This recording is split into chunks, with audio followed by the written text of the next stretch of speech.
Kumpiyansa ngayon ng House Prosecution Panel na mabubusisi na sa paglilitis ang kinukwestyong paggastos ng confidential funds ni Vice President Sara Duterte. Bukod kasi sa naibigay ng BIR back sa Senate Impeachment Court, inaasahan na rin ang pagharap ng COA official sa trial.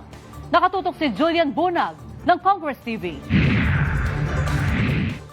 May green signal na ang impeachment court na buksan ng mga bank at tax records ni Vice President Sara Duterte.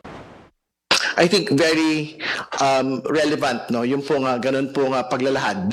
Doon po sa tanong kung paano ginamit o gagamitin at that point yung po nga bultong perang yon.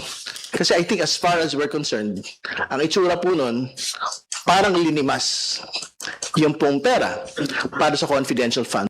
Ayon kay House Prosecutor Terry Ridon, isasalang na sa susunod ang mga kinatawan ng Commission on Audit para talakayin kung paano ginasta ng pangalawang Pangulo ang 2022 at 2023 confidential funds. Masasagot din sa mga dokumento kung bakit inisyuhan ang Notice of Disallowance ang confidential funds. Ang confidential funds ay dapat gamitin lang sa surveillance na may kinalaman sa kapayapaan at kaayusan. Dahil dito, ayon kay Prosecutor Terry Ridon, at malinaw po, yung nakita natin from the COA document itself, no?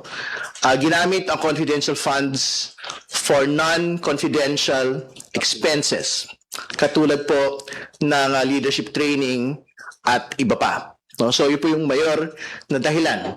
Bakit ito pinapasoli sa pangalang Pangulo personal, ito pong 448 million in confidential funds. bukod sa confidential funds, isa rin sa mga nasilip ang pagpirma ng mga acknowledgement receipts ng mga kaduda-dudang pangalan. Nilinaw ni Redon na ang pagbibigay ng consent ng Pangulo sa impeachable official ay malaking tulong para sa katotohanan. Para sa IBC News, Julian Bunag ng Congress TV.